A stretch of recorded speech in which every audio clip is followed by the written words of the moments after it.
समझने लगा। हर आदमी इसलिए संतुष्ट हो गया कि कोई बात नहीं, हम यादव हैं, हम चमार पासी से ऊंचे हैं। कुर्मी ये सोचने लगा कोई बात नहीं, हम नीचे हैं लेकिन यादव से ऊंचे हैं। पाल ये सोचने लगा चमार पासी से ऊंचे हैं। ये क्रमिक असमानता जो दिलो दिमाग में उनके द्वारा नफरत का बीज बोया गया और हमने सहार स्वीकार कर लिया गया। इसीलिए हमारे लोग गुलाम हो गए और उनके द्वारा दिए गए व्यवसाय हम निरंतर करते चले गए। क्या इस देश में कुर्मी के जिम्मे खेती का जिम्मा आया, मौर्य के जो है जिम्मे जो है सब्जी उगाने का जिम्मा आया, पाल के जिम्मे जो है भेड़ पालने का जिम्मा आया, ऊन बनाने का जिम्मा आया, कोरी समाज के जिम्मे कपड़ा बनाने का जिम्मा आया, यादव समाज के जो है जिम्मे दूध दही घी पैदा करने का आया। जब हमारे लोगों को जो भी काम दिया गया, हमारे लोगों ने ईमानदारी के साथ काम किया।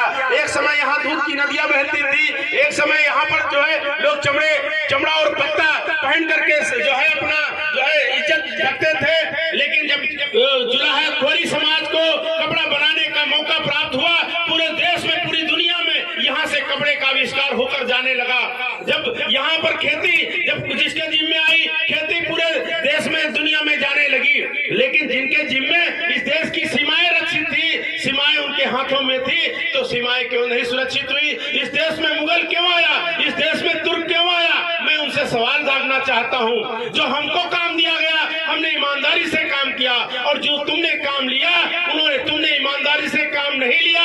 इसीलिए इस देश में मोहम्मद गोरी आया, इस देश में मोहम्मद बिन कासिम आया, इस देश में तुगलक आए, तुर्क आए, अकबर आया, औरंगजेब आया, शाहजहां आया, गुलाम वंश की स्थापना हुई, तुगलक वंश की स्थापना हुई, रजिया सुल्ताना आई, इल्तुतमिश आया। इस तरह से बहुत सारे लोग इस देश में आए। उन्होंने आपकी जो सामाजिक भेदभाव का फायदा उठाया, कमजोरी का फायदा उठाया, उन्होंने इस्लाम धर्म का प्रचार किया। कहा हमारे घर में बराबरी है, बराबर नमाज पढ़ो, बराबर गिलास में पानी पियो, शादी ब्याह कर लेंगे। और बहुत सारे लोग सताए हुए लोगों ने इस्लाम धर्म को ग्रहण कर लिया, बहुत सारे लोगों ने इस्लाम धर्म को ग्रहण कर लिया। 800 सालों तक इस देश में शासन किया और बहुत सारे चालाकी में जो है इस्लाम धर्म को ग्रहण कर लिया, उनकी जमींदारी रजवाड़ापन कायम हो गया। लेकिन हमारे लोग भी आज तक संघर्ष करते रहे, और जो संघर्ष करते रहे, जो देश और धर्म के लिए संघर्ष करते रहे, क्या उनको बराबरी दी गई? नहीं।